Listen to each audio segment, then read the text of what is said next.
And if I could begin by just telling you a couple of observations that I think you'll find to be true. The first one is, wherever I travel in the country today, I find people either asking me one core question, or I find that they have thought about this question and asked and answered it themselves. And it's simply this: is the future of America optimistic or is it pessimistic? Most of you, truth be known, you've asked that same question yourself. You just don't know totally what the answer is. And I sit back and I wonder, how in the world did the greatest nation on the face of the earth get to a point where our citizens had to ask the question whether our future was optimistic or pessimistic?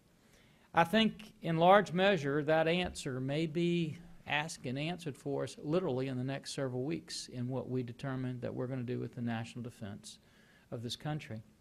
The other observation that I would offer you is I was at a dinner with 11 other members of Congress about a month ago, and all of them actually were somewhat supportive of cuts that they were going to make to the Department of Defense and to the military.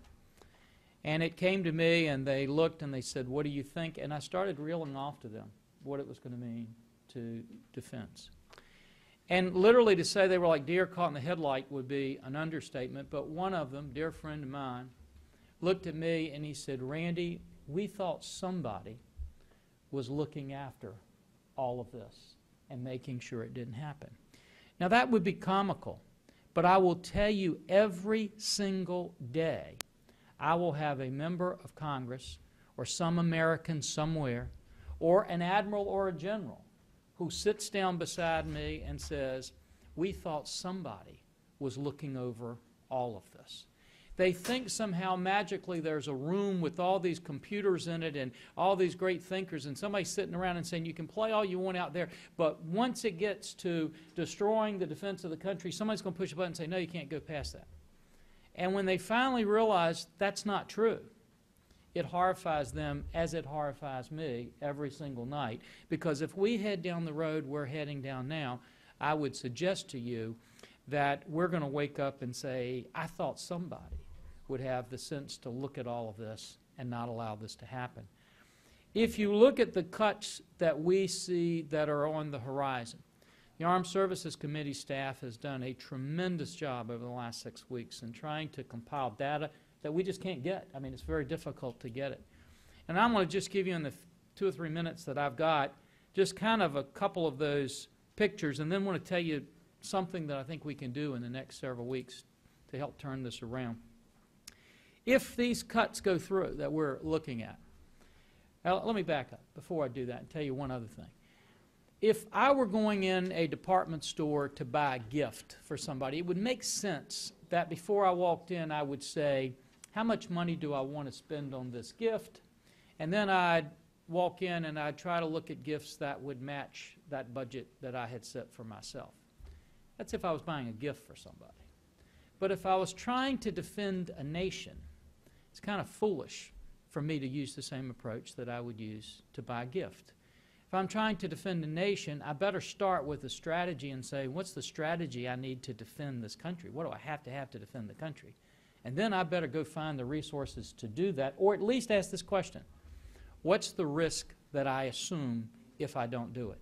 Just yesterday I had an ambassador sitting in my office, and he was talking about decisions that they had made in their country based on platforms and force structure and other kinds of things. And at the end of it I looked at him and I said, "There's one big difference between your country and my country, between your decision-making process and my decision-making process." And I said, "It's this. If you get it wrong, guess who your backstop is?" And he looked at me and he said, "You." And I said, "That's right." I said, "If we get it wrong, there is no backstop behind us. There's nobody we can look to and say, 'Can you cover this?'" And if we get it wrong, if these cuts come into place that we're looking at, one of the things that our projections suggest is that we are going to be moving not to 313 ships, which is the minimum floor the Navy has told us that they need, which we think is too many. Quite honestly, the Navy will admit is too few. Because you and I are living in the first time in our lifetime when the Chinese have more ships in their Navy than we have in our Navy. But we're going to be moving to 240 ships. The Chinese moving up, and we're moving down. And just so you know, that would be the fewest number of ships that we have had in 100 years. In addition to that, the Marine Corps would shrink to about 145,000 people. That's the smallest Marine Corps number in 50 years. Our Army would be reduced by 150,000 people. That is less than we've had in a decade. And the Air Force would have only 35% of the fighters that we had in 1990, and they'd have 1/3 of the fighters that we had, the bombers that we had in 1990. Chinese today have 60 attack subs. We're going to drop below the 48 minimum that we thought that we had to have just to maintain what we needed. And already our combatant commanders will tell you we don't have enough subs to meet the requirements that they need. In terms of missiles, the Chinese are continuing to produce a new class of ballistic missile subs and developing the sub-launched JL-2 missile to establish a sea-based nuclear weapons platform. And what's the United States doing? We're considering delaying procurement or reducing the number of Ohio replacement submarines meant to replace our current aging fleet of ballistic missile boats. And General Breedlove said something incredibly important, Vice Chief of the Air Force, the other day in a hearing before our subcommittee. He said if the Chinese say they'll have 300 J-20s in 5 years, they will have 300 J-20s in 5 years.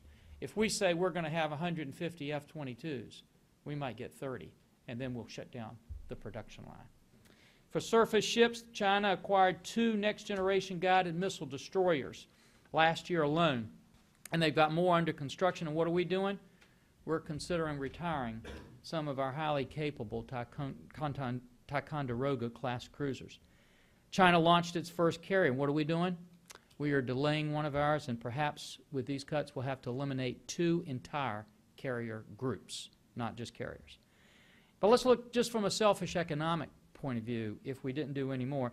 Secretary Panetta said that these cuts will be 1.5 million jobs that are lost. To put a face on that, that's 76% of all the job losses in manufacturing during the entire recession. It triples the losses in the leisure and hospitality industry during the recession. It quadruples the losses in transportation and warehousing industry during the recession. And let's say Secretary Panetta is way off, and let's take 1/3 of what he said. And let's just say that he's off by 2/3.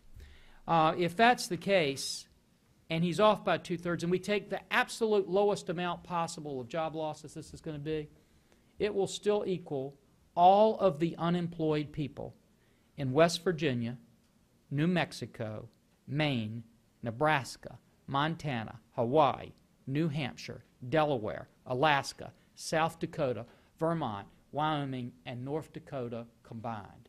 But how are we going to cure that? We're going to give a $4,500 credit for any employer who will hire all of these guys that are coming back.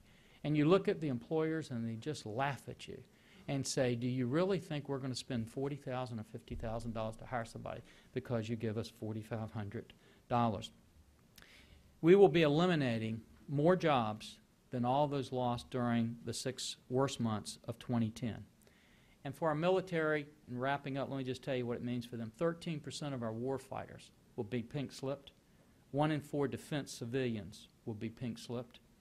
We will have a spike in the unemployment for veterans. National average right now, a little over 9%.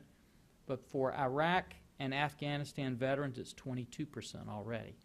For our wounded veterans, it's 41%. And we're breaking faith with the greatest military the United States has ever seen, because we're going to have less time at home as services get smaller and Navy has fewer ships to meet the requirements, less funding for schools around military-based families.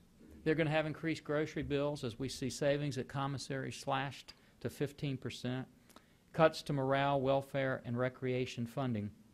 And then, of course, you've heard of the fees for TRICARE for Life and retail pharmacy copay hikes. And they're even talking about a BRAC-style civilianization of military retirement.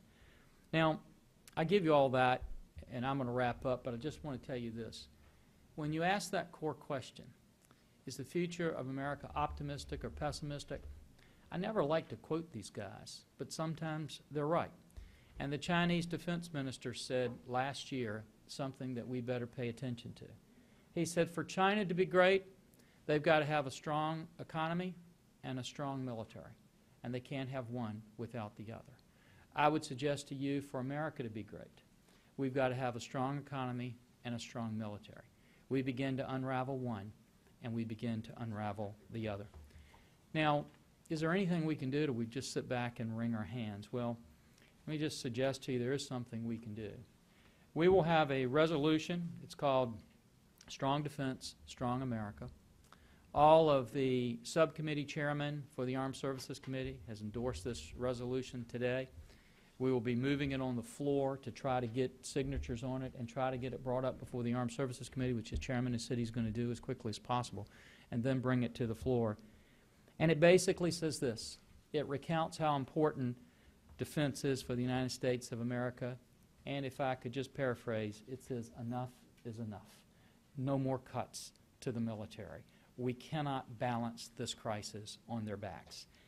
If you want to do something over the next few weeks, and we only have about a month, you can get as many people as you can to call as many people as they can and say, sign on to this resolution so we can send a message to the super committee that we are going to make sure that America continues to have the strongest military in the world. And I'll wrap up by telling you this. I see my good friend Trent is here and such a good expert on this. Every night when I go to bed, every morning that I wake up and look in the mirror, the one thing that haunts me is that one of our Marines, one of our soldiers, one of our airmen, one of our sailors will be somewhere, someplace in the world, and they will not have all the resources they need to keep freedom alive. I don't want them ever to be in a fair fight. I want them to be in a fight that we know that they are going to win. To a large degree, it's in our hands over the next several weeks. Thank you guys for what you're doing.